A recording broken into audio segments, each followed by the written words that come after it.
Aloha, and welcome to Voices of Truth One-on-One with Hawaii's Future, brought to you by the Kiwani Foundation. I'm Ahu Kahu Cardwell, and here we are today on the northern part of Oahu. We have a fascinating guest on the show, so let's go on over here and meet him. Thomas. Hey, Ahu. Aloha. Aloha. Good to see you. How are you? Very fine. Good. Thomas Shirai. Did I say your name right? Yes, that's correct. Great. And Thomas, tell us where we are today. Today, this part of the North Shore is called the Ahupua of Kawaiha Pai. Kawaiha Pai. Yes. But when you and I were talking a couple of minutes ago, you gave me a stern warning, didn't you? What did you tell me? Tell our viewers, what did you say to me? I'm a recognized lineal descendant of this Ahupua. Yeah, but you told me something else. You said I'm on what? What land am I on? You are on, as we speak right now, you are on my family's land at one time during the Mahele. Wow. The original patent. So, but wait a minute, Thomas. This is a public park today.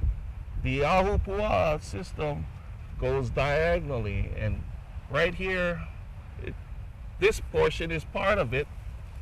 For 3 summers as a child, that table is where my grandparents and I spent entire summers. This table over here? This table, this is called Camp Spot 5. Really? Can we walk over to that Sure. table? Let's come up here.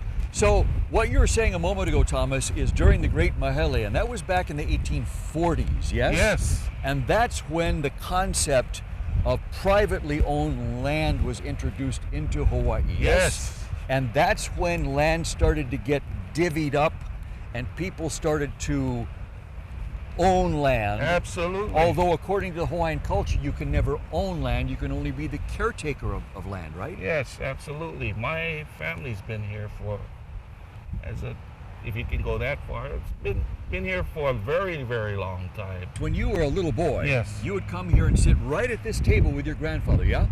Yes. Show us where would you sit? Okay. Hawaiians don't face their rear end to the ocean. Okay, so you would That's sit a here. habit. You would sit Yes. here. Okay, where He would your sits there, grandfather sit? Sit there. So he would sit right here. Just like how we're sitting right now. That's amazing. Just like this right now. Yes. Wow, and you guys would talk, huh? For my grandfather and grandmother, they didn't talk too much. It was me to observe. You don't get to say anything. You just watch. You don't even ask one question. You observe everything, and you observe what you can. If you missed it, you missed it. So you listen and observe. I did a lot of listening and a lot more observing what he did. They didn't talk too much about in-depth cultural stuff, since all I did was I just seen him do certain things that were not done ordinarily. And then as I got later on doing my own genealogy, I found out why. Uh-huh. And why? What did you find out? I mean, they're so well connected. It's just like the Aina and them are one. So the people of old, yeah, were well connected to the land. The land, the ocean. There's this oneness with them. Yeah. You know, they get in harmony with the creatures of the sea and everything, all the elements around, you know. Whereas you would see people get all panicky when you see the shark over there. He's over there smiling. And he actually goes in the water over there, and the shark don't bother him. Your grandfather? Yeah. Yeah. My grandfather, he specialized in 2 things. He was a fisherman and he was a taro. He planted taro, a taro farmer. He planted taro. He knew, and farming, he knew what to do. So he knew how to get food from the ocean as well as from the Aina, Yes. the land. Wow, that's amazing. That kind of stewardship is, you know, I don't have any words for it because it's so simplistic but yet so sophisticated at the same time. So rich and deep, yeah? Yes. Yeah. And for me, as he got older and I got older, you know, he's not one to have that elaborating on things. He just say simple things you pick up here and there, just a simple sentence. And I've learned, being with him, what he's talking about. Give me an example. Give us an example. water nice. He's not talking flat. Get your gear out and get out there and go fish. Get the fish. That's a beautiful thing. It's not go on the beach and go get suntan lotion and check out all the chicks and stuff like that. That's beautiful to him. Uh-huh. And playing is when you're gathering. That's your playtime. That's your playtime, when you harvest and gather, huh? Yeah. You know, and out of you learn respect with them also. Even when I was in my late 20s, early 30s, I was still the bag boy. While he was older, where he got injured, his leg injury, he couldn't do those other things that he liked to do, but he could still go out and pick limukohu and stuff. I'd be the bag boy. The seaweed. Yeah. So you'd hold the bag. Yeah. No shame at all, because that's his, out of respect. Even though I could do it, Wow. take a back seat. That's the kind of respect I had for him. Wow. It's not, oh man, sit on the side. No. No. He wants to do it, let him do it. Go out there, and the focus would be, if the wave, he cannot lose his footing on the wave, then I grab him. But other than that, I'm out there, I'll be the bag boy. When I'm done doing my thing, spearfishing, catch your I lay it all out on the washer, I put them on the grass, and he chooses which one he wants. If he wanted to take the biggest one or the best there, so be it. That's something I accept, and we make the best of it. Wow. Until I met my wife. then he sort of, then he, on his own, he said, never mind me. You go ahead. Go take it to your girlfriend at that time. How old did your grandfather live to be, Thomas? It's a real heartbreaker for me. 10 days shy of being 85. Really? Almost made it to 85. 10 days shy. Wow. And so I have mixed feelings when it comes about that time of year. What's the biggest lesson that he taught you? Oh boy, lots and lots. Yeah. I love my grandfather so much. That's all I can say. I cannot explain how much. And the unreal thing, the gratifying thing to me is that whatever I learned from him during his lifetime, it didn't even dent what he really knew. It was just one small portion. Yeah. A lot of things went with him. And some things, when I did want it to be curious and ask, it's off the table. It's not for discussion at all.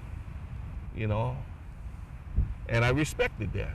How did you learn that this was, in fact, family land? I learned because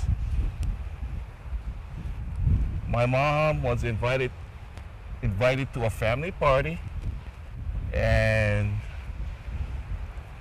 they had a dispute about the genealogy. They talk about family, ohana, and stuff. And my mom got very angry with one of her kupuna. And she stood up and she told that kupuna off. When she came home, I looked at her, I said, Mom, what happened? Then she told me, and then she said, then I told her, oh, what? I want you to go ahead. Just like she commissioned me to go and I want you to go and do the research to show them that they're wrong.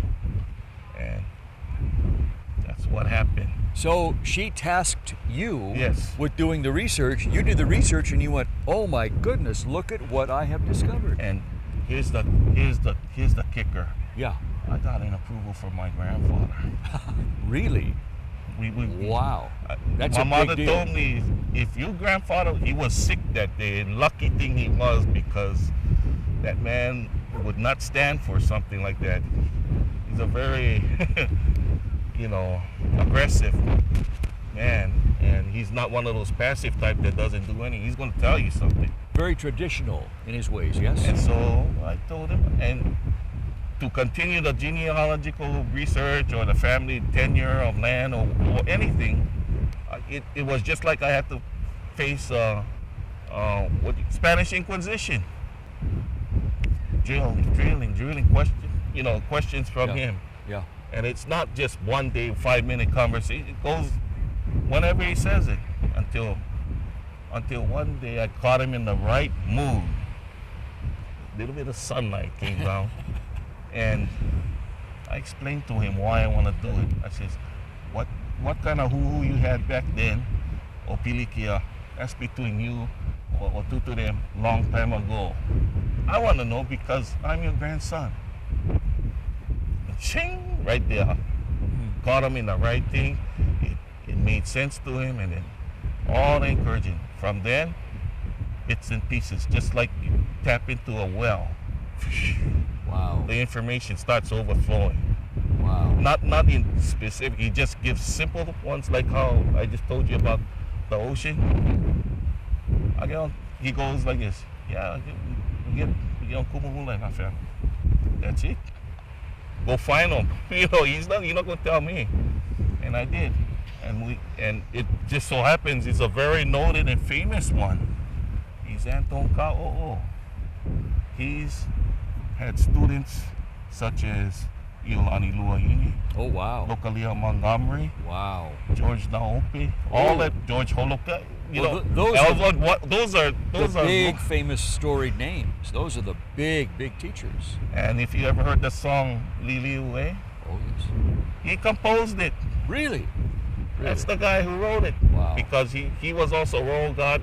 He was a champion athlete besides being a kumula, and he did it because that's how much loyalty he had for Queen. Aloha he had for Queen while he was Royal Guard.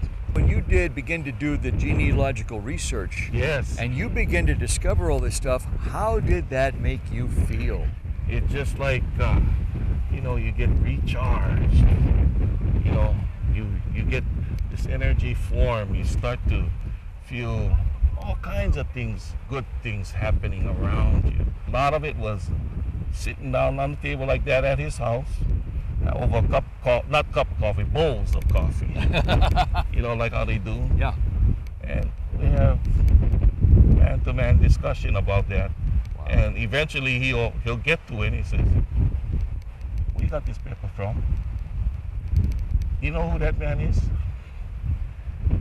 And my goodness, it's just like he was there today, the way he was describing things. Or I take him go riding from his home, come down towards this section of the island, just like it was yesterday. He remember everything. Wow. And he did it every day, because I spent every day with him after, in his later years, a good 10 years, these last 10 years of his life.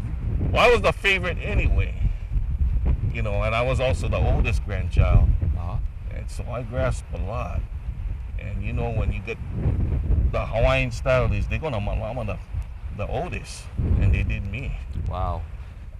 So Thomas, how did this island, this land, somehow get to be your family's land into a public park? How'd that happen? Like a lot of stories, like how in Hawaiian culture and history goes, it's a beautiful beginning. They lost it because of World War II. Really? How so? They wanted to make Dillingham Airfield. Oh, they wanted to make this airstrip over here, huh? So all the lands around here was confiscated. Wow. And then that's why for decades, nobody said nothing. They don't talk about it, because they're very, they get feelings about that kind of stuff. Sure. But after a while, when we start, and that's one of the things why I went to that Spanish Inquisition. I said, and made it clear to him, I says, whatever happened to you in Tutu or whatever with the government did, that's you guys, Kuliana. I'm here just because I'm your grandson and I must know these kind of things. And then I'm going to pass it on to my heirs. Mm-hmm. And then so that the story be told, the real story. And then he told me some things. Then my uncle, he started. And the thing is this, although you learn a lot from all the various people, to learn things. In my special case, I had the source in our family. That's the man who all the kupunas call first. He's the translator. You need carpentry work, you need food, boy, fish. That's the guy they call. Wow. He was much loved by that older generations. Yeah. So, Thomas, World War II came along and they seized this land because they wanted to build this airstrip that's right across the street from us. Yes. So they could land planes and all that other stuff. Oh, yeah. So all of a sudden, you guys as a family, as an Ohana, didn't have this land anymore after thousands of years. After they got one of my uncles, his brother, the youngest one, there's a big gap. See, my grandfather was born in 1913. Mm-hmm. His youngest brother was born in 1932. And he shared that after World War II, and I got it on video, he shared at the neighborhood board, a major came by and served him the eviction notice. 1 month. U.S. military. U.S. military gave him 1 month to get off the property. Wow. And and that's the kind of stuff. It's something like other places like Makua, something like that. So when I hear what happened to Makua, I have that same feelings. What happened? Yeah. And they were supposed to give it back, and they never did. And they got all kinds. They gave it what they call market value, but there's no price when you can get 3-4 crops of taro in 1 year. There's no price, or you got an endless supply of fish out here. Yeah. There's no price on that. If this happened to your family, yes, it obviously had to happen to many other families too. Yes. Yeah. And one of the techniques or strategies they used was to put people in Kalaupapa. Really? And that's the leper result. colony. That's the result of what happened to my great-grandmother. Really? Tell us They about had that. her. She didn't have any form of leprosy. There's a difference between diabetes and leprosy. And they wanted the land. They wanted the land. This land right This here. land, they wanted it. So that's what they did. Wow. She didn't have leprosy. She had diabetes. Yes. But they said, you got leprosy. I'm sorry, we got to take you to Kalaupapa on Molokai, different island. Thank God she stayed there for a little while and eventually became an outpatient at Kalihi Hospital. She caught the leprosy inside. Once she was in there. Yeah. Records or Kalihi Hospital records, all those kind of records. And sometimes I cry. I can't even look at it. I was going to say, just hearing it, that's heartbreaking, Thomas. Yes. And they took the land. Yes. My grandfather was awarded the Silver Life-Saving Medal by the commanding officer of the Schofield Barracks in 1940. Really?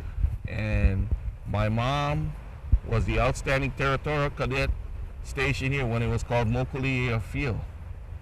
For me, I'm also a recognized hero. I served in the United States Coast Guard, and I'm a recipient of one of their most prestigious awards called the Coast Guard Medal. It was presented to me by Senator Bob Dole's wife when she was Secretary of Transportation in Washington, D.C. There's only 274 Coast Guardsmen with that honor. Wow.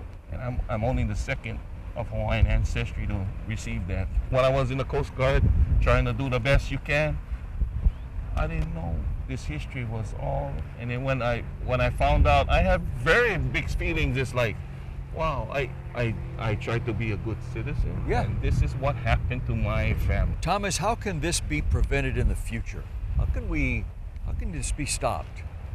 Gee, I just had to be vigilant. It's just like how you check your mail every day. I go on I check the websites every day to see what's new.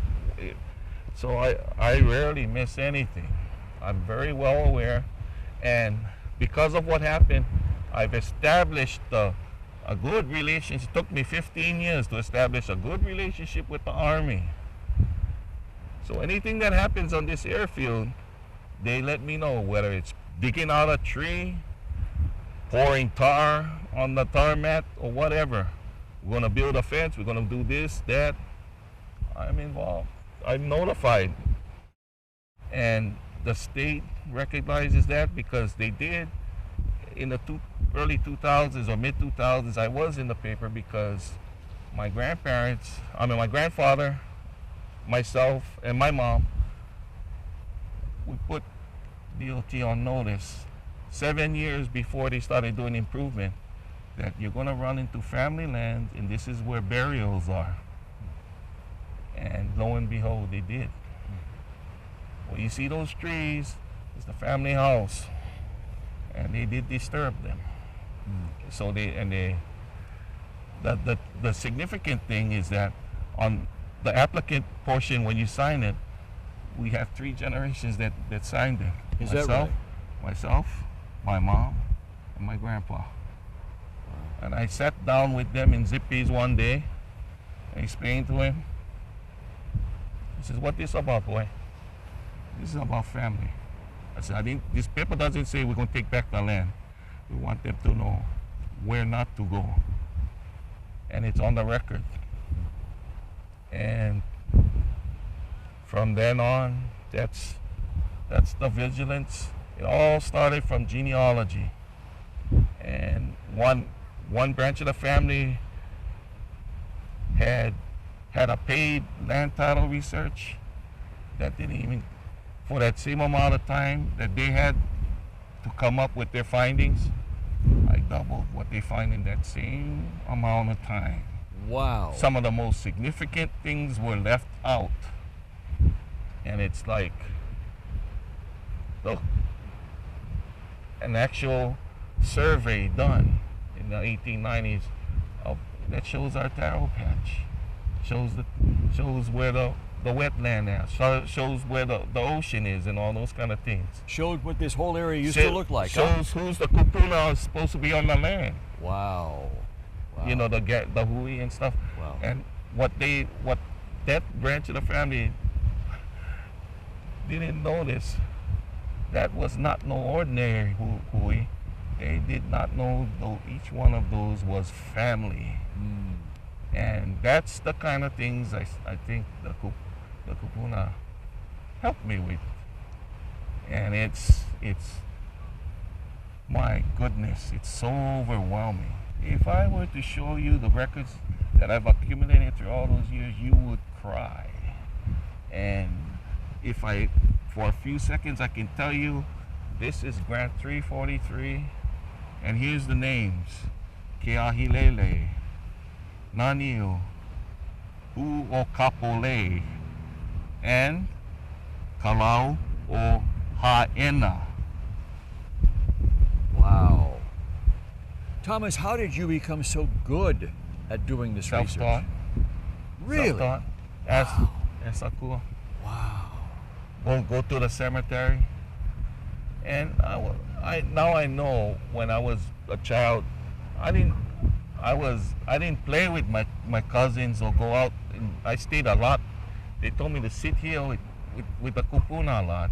You know, whether it be play music or just sit here, go get Uncle Beer and stuff like that. Just sit down over there. Sit down, listen, and learn. And just listen. Yeah. And just stay there with them.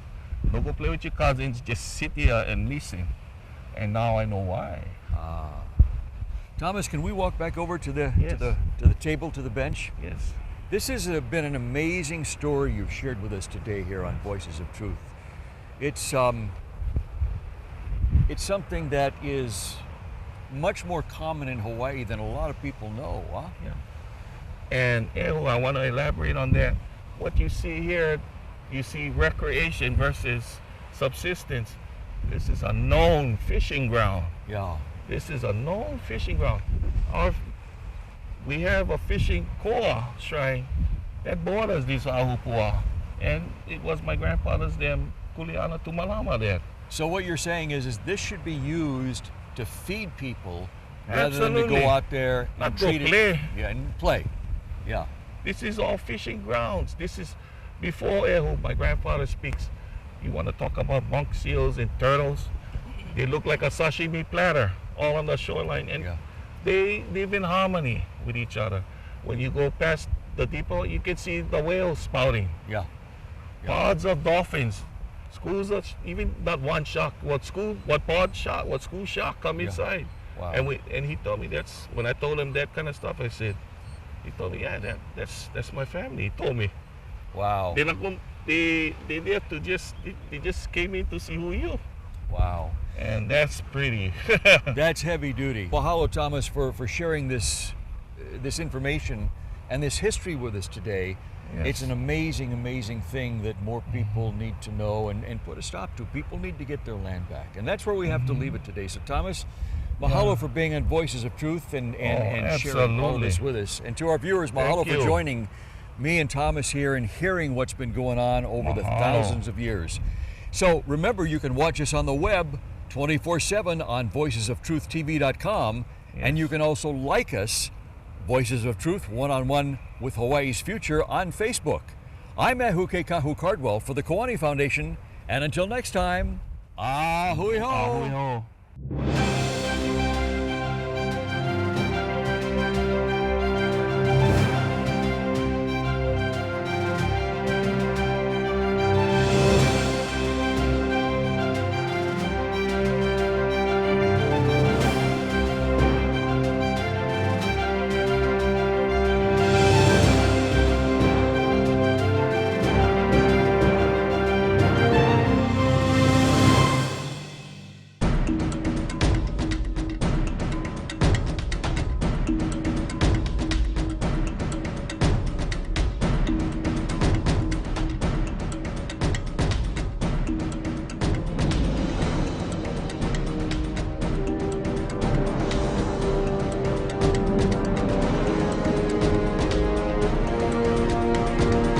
Free Hawaii Broadcasting Network.